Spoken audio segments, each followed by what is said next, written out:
Suporta hanggang huli. Yan ang pinanindigan ng mga kaibigan ni Pastor Apollo Kibuloy, kabilang ang mag-amang sina dating Pangulong Rodrigo Duterte at Vice President Sara Duterte sa harap ng namimiligrong pagpapaaresto sa kanya ng Senado at Kamara.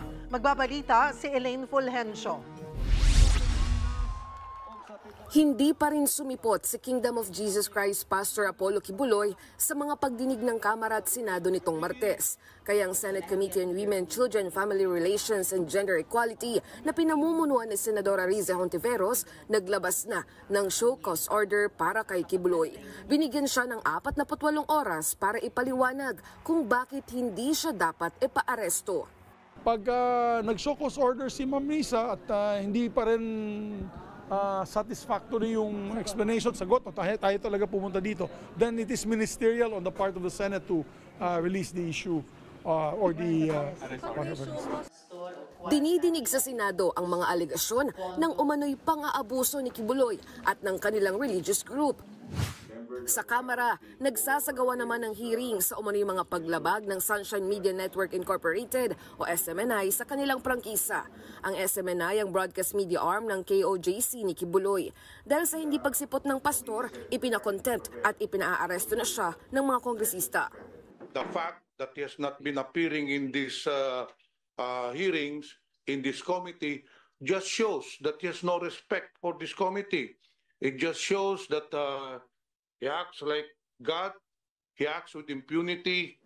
Umapila naman ang General Counsel ni Kibuloy na si Attorney Ferdinand Topacio na bigyan sila ng palugit, kaya binigyan ng Kamara ng hanggang Biyernes ang pastor para magpakita sa pagdinig.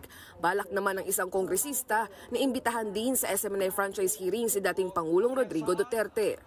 Kasi siya yung in-involve as pinasahan ng property.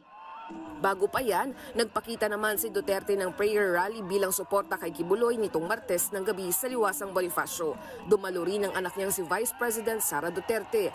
Hindi siya nagtalumpati pero una niya nang dinepensahan si Kibuloy sa isang video message.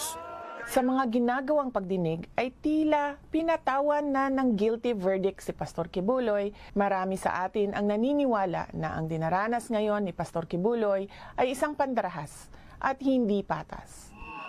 Ang kanyang ama naman, imbes na tungkol sa akusasyon sa pastor, sumentro naman sa charter change o pag-amyenda sa saligang batas ang laman ng talumpati. May tuyo sa ulo talaga ang mga... Sila lang naman yan yung gustong mapahabain ang termino nila. Ang Pilipino lamang interest niya ng pahaba ng termino. Wag na wag ninyong pumayag. Kasi ang gusto nila presidential republican type of government. Para sa 1PH, Elaine Fulgencio, News 5.